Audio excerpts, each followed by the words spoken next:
The energy stored in the capacitor, how we can find the energy stored in the capacitor? So we have the formula,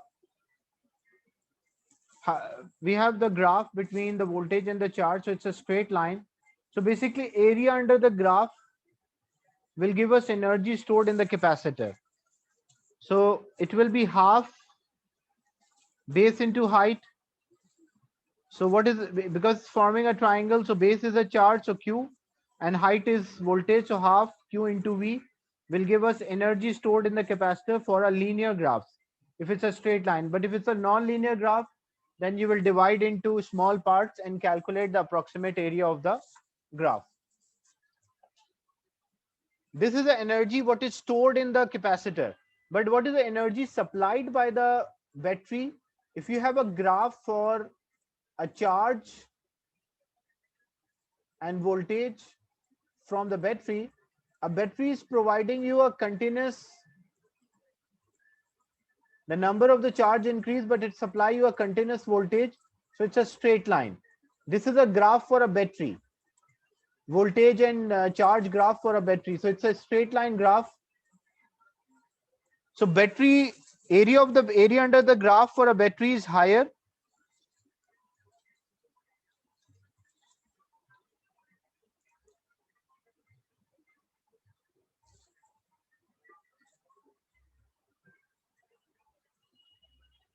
So area under the graph for the battery is higher as compared to area under the graph for a capacitor. So it's approximately half. So what is the reason? What happened? Like example, if I say a battery supplies 40 joules, but a capacitor only supply 20 joule. What is the reason for that? It means there is some of the energy lost. And why this energy is lost? Because this energy is lost to overcome the electrostatic attraction between the charges. That's why capacitors, if you supply a capacitor 100 joules, but as a result the capacitor, when you are using the capacitor will supply you only 50 joules, because half of the energy is lost due to the electrostatic work done against, or electrostatic force of repulsion is there. To overcome this, the capacitor loses its energy.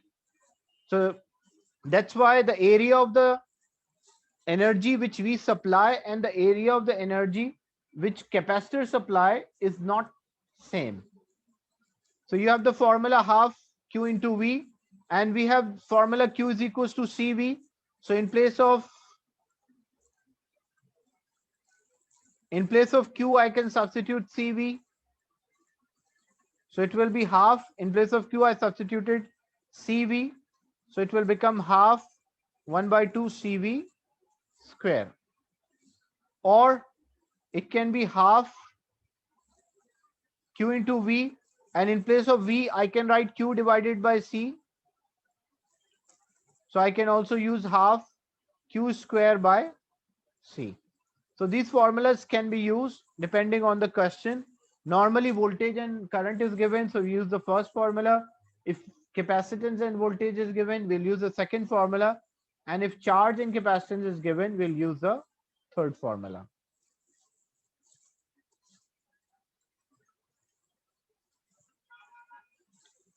So this is an exam style question. A 10 microcapacitor, it is uncharged. It is connected to a 2-volt supply. So originally it's uncharged capacitor.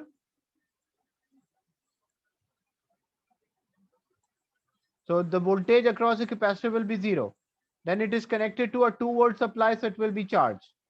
Calculate energy transfer from supply to the capacitor. So,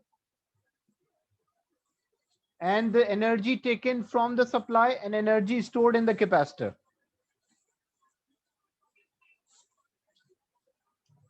So first one is the charge transfer. So how to find the charge?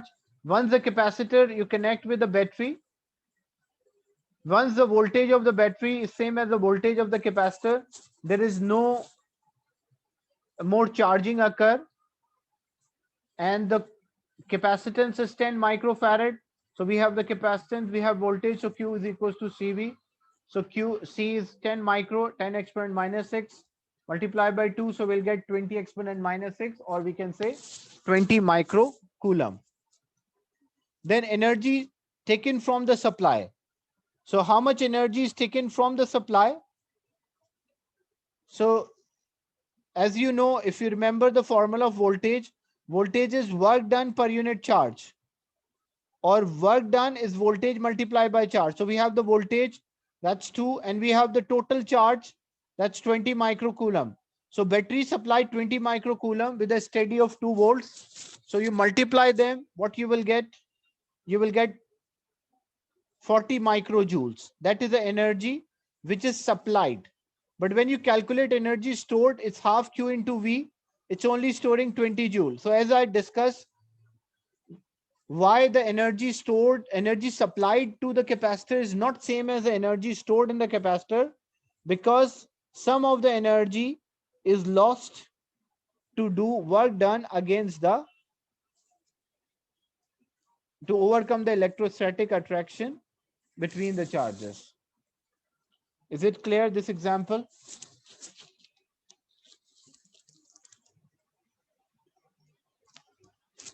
Any doubt in this?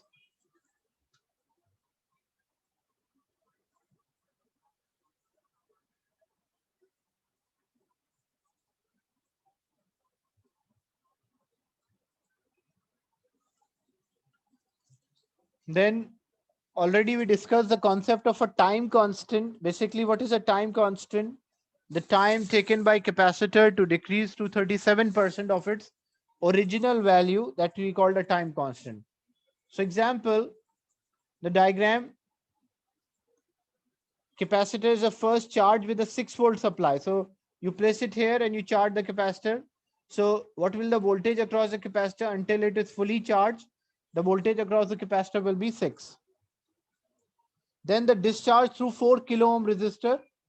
So then there's a discharging. We move to position B. When we connect to position B, the capacitor will release its charge and it will discharge through this 4 kilo ohm resistor.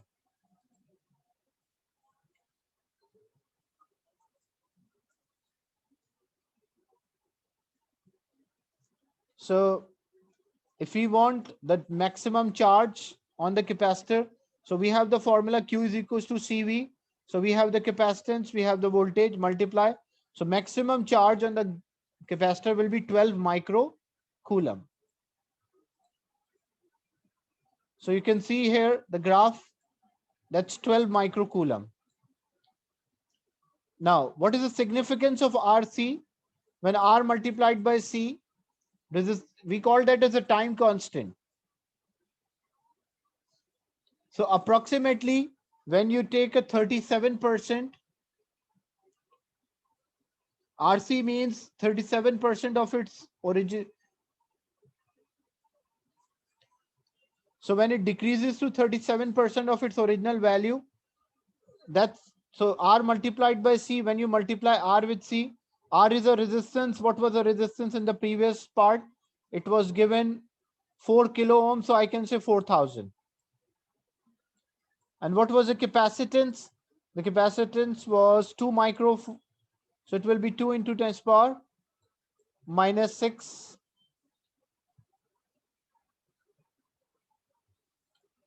So when you multiply these two factors, you will get about 0.008, which is about 8 milliseconds, 8 into 10 power minus 3 seconds. So what does it mean? It means it will take about 8 exponent minus 3 seconds to decrease the value to 37% of the maximum value or original value. So what is the maximum value? The maximum value was 12. What is 37% of 12? So it will be 12 multiplied by 37 divided by 100. When I solve this, 0.182 multiplied by 37. 4.3, I guess. 4.44. 4.44. Okay. 4.44 is there. So means the 4.44 is it 37% of the maximum value? So when it is approximately, there's not exactly they took at 4, but it should be about 4.44. So 4.44 when we took, and we can exactly identify, it will give us 8 millisecond. So this term RC is also called a time constant. It is a time taken for the charge to fall to 0.37 or 37% of its original charge.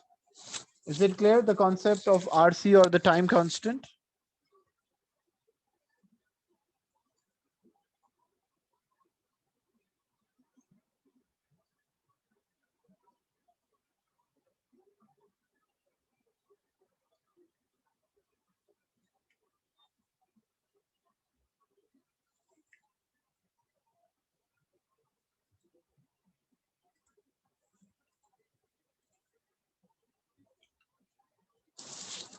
Not only does the charge fall exponentially, but the current also and the potential also decreases. So the same idea, like example, if the original current was 1.5 milliampere,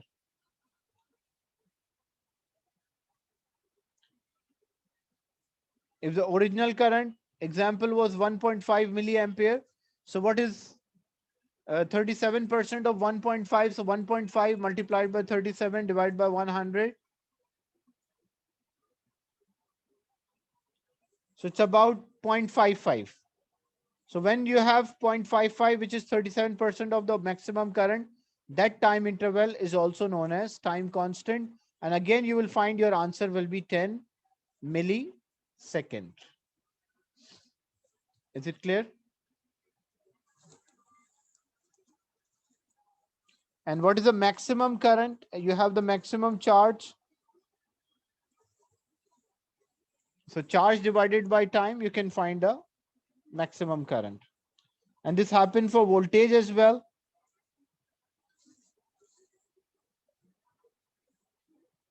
So voltage, as we know, the maximum we connected to a 6-volt supply. So maximum will be 6 volt. So 37% of 6 volt is about 1.9, I guess. So you will get same time interval when it decreased to or fall to 37% of its original value. Then sometime there is also a term which we use, the half-life time, or time taken by half of the capacitor to discharge. How we can find this? Like if the question is originally the maximum charge was 200 coulomb, how much time it will take for the charge to become 100 coulomb or discharge 100 coulomb? Or if maximum voltage was 6, how much time it will take to be 3 volts? That's a half-life time. You can drive a formula for this. As we know, Q is equals to Q naught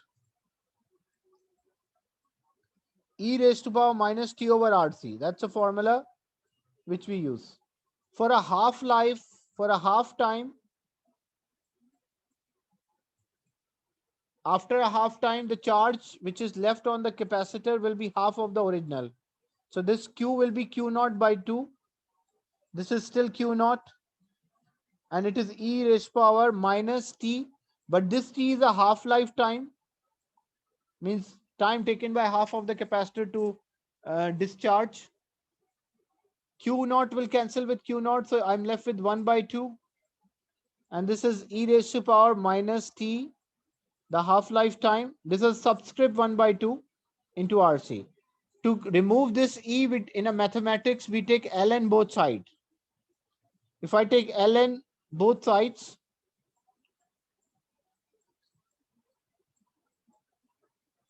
ln and E are anti-functions, so they cancel out each other.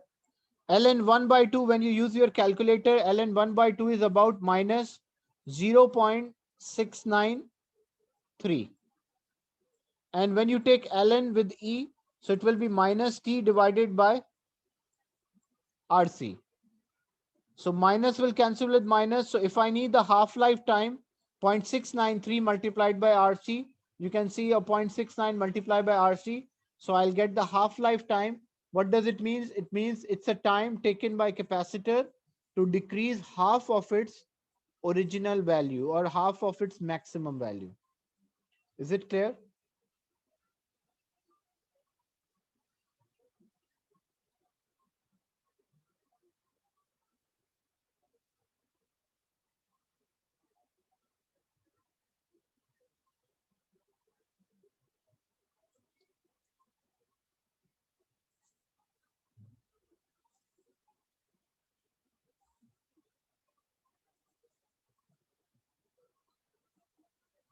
So in this question, two capacitors are available. One is 2 microfarad, another one is 5 microfarad. Each capacitor is given a charge of 300 microcoulomb. That's the capacitance, and the capacitors each got a charge of 300. And the potential across each, we have to calculate the potential across each. And the B part, the 2 microfarad capacitor is now in an electrical circuit is shown, and then we have to solve the part accordingly. First, calculate the charge which flow through the milliammeter when the switch is moved from left to right. Means the charge which will flow out from this capacitor. So a 2 micro and 5 microfarad capacitors are there, and each are given a charge of 300 microcoulomb. So we give them a charge of 300 microcoulomb. So first, if we place, like example, 300 microcoulomb, and we need a charge.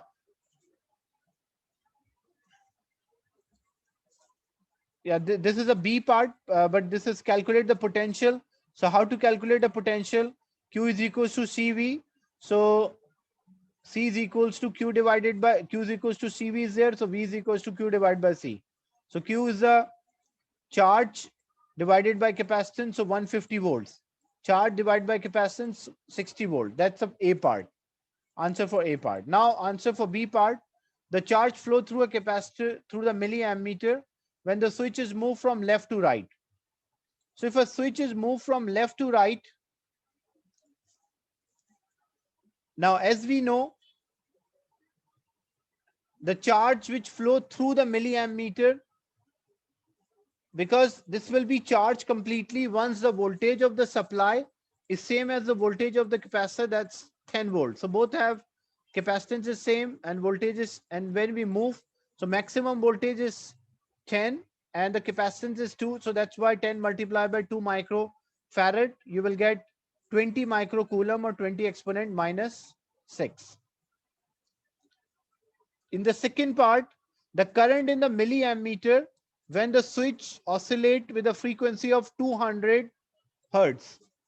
So switch oscillate with a frequency of 200 hertz means the switch will vibrate 200 times in 1 second.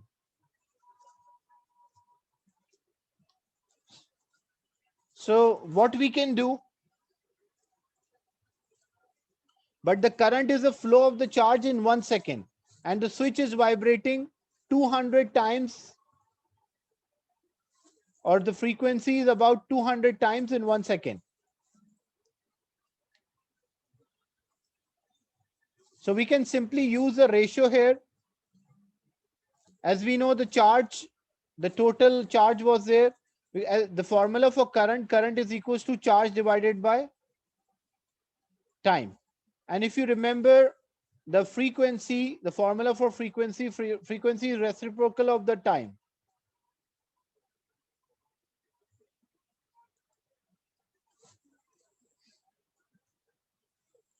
So frequency is reciprocal of the time, and so we'll find the time period. Time period means time taken for one oscillation. That will give us a time. So the switch is oscillating or vibrating 200 times in 1 second. So the charge which circulate in this time, the charge, the total charge multiply by how many times it is vibrating, 200 times. So when you multiply, it will be 400 microcoulomb, and that 400 microcoulomb in 1 second. Or you can simply use, they use a theory, but you can simply use a formula. Like you have the formula, current is charge divided by time, and reciprocal of a time is frequency. So I can say current is equals to charge, the total charge multiplied by frequency. So I have the total charge, I have the frequency. When I multiply them, I will get the total current which is passing, which is about 4 milliamperes. Then the frequency at which the switch should vibrate in order to produce a current of 10 milliampere. So we want a current of 10 milliampere. So we have the current. We can also use the same formula again. So I is equals to Q multiplied by F. We have the current, we have the total charge, so we can find the frequency, which is about 500 hertz. Is this clear, this example? How we calculate the frequency and how we calculate the current from the frequency?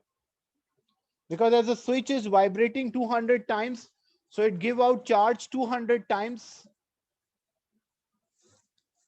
Because the frequency 200 hertz, so it shows 200 times it is vibrating per second or 1 second. So 200 times it will discharge or give out the charge.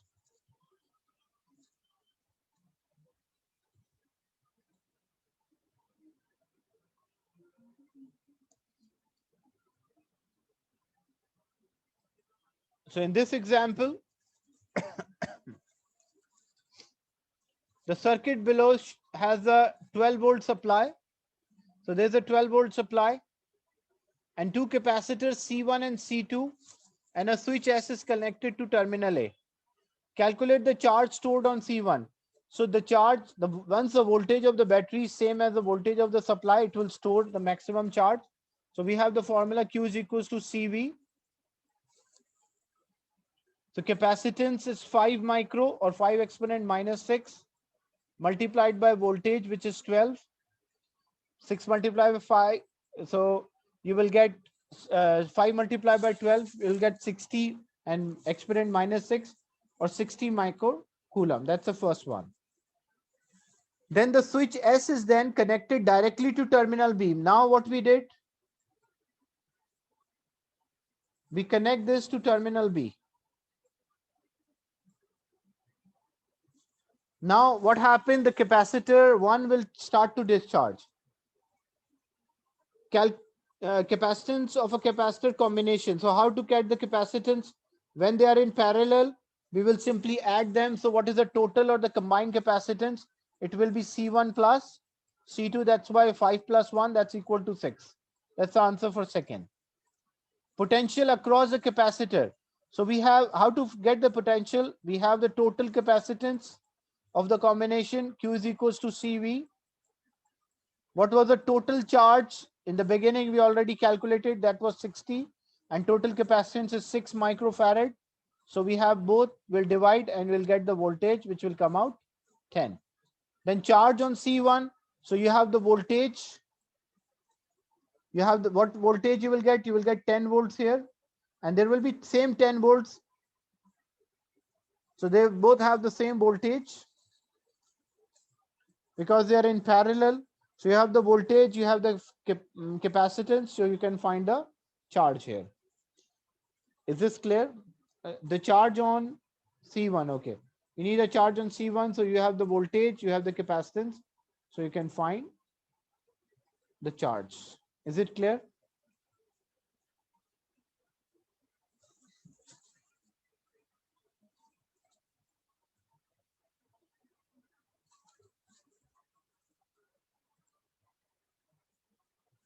Then the uses of the capacitor or application of the capacitors. Capacitors used for a coupling means what is the meaning of the coupling? What happened? It is used to make a signal, like example, capacitor can block the DC signal. So it can be used between the stages of amplifier to a loudspeaker. So only AC will pass through. So what happened, like from stage 1 to stage 2, it produces an AC supply. AC supply means first this positive, negative, then this negative, positive. So capacitor will allow this AC to pass through. But if there is any signal of DC, the capacitor will not allow, or capacitor will not pass through that. Capacitor will block DC, so it can be used. We call this effect as a coupling.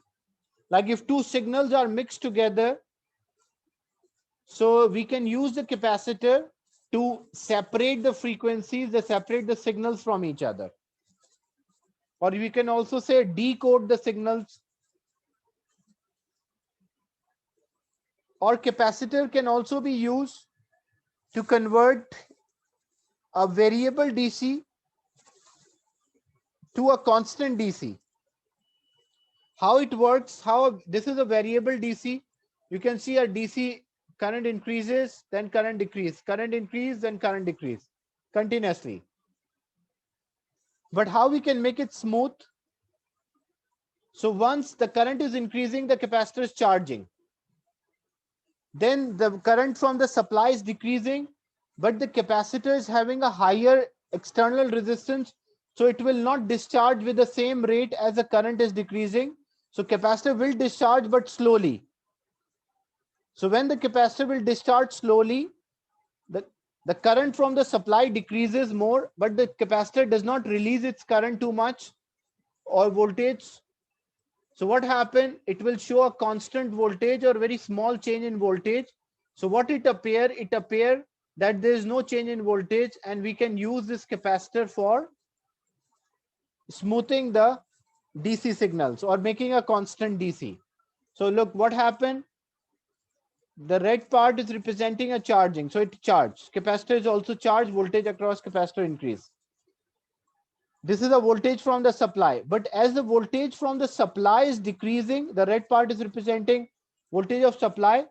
Capacitor voltage will also decrease, and capacitor will start to discharge, but the capacitor will not discharge with the same rate as the current decreasing from a supply. Capacitor is discharging slowly. As the capacitor is discharging slowly, then what happened? The supply current decreases or voltage decrease, and then again the supply voltage increases. Once again the capacitor and supply voltage is same, then the capacitor will start to charge again. So capacitor does not discharge with the same rate as the current is decreasing. So what it help? It help us to smooth the or make a constant DC. You can see here, it's making a constant DC. This part it was charging, then this part it is discharging. But the current from a supply is discharging with a greater rate, but from the current of the capacitor or voltage of the capacitor does not change with a greater rate. For this purpose, we should use a high voltage capacitor so that it will not discharge easily. It will take more time to discharge, or use a high external resistance, so it will take a lot of time to discharge. This is application of capacitor.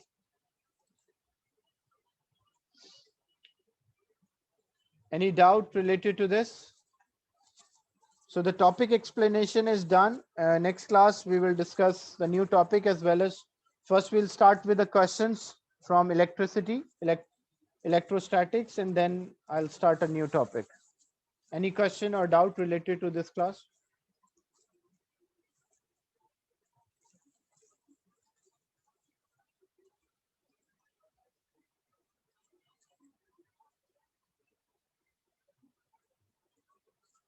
So I'll end the session and share the recording with you.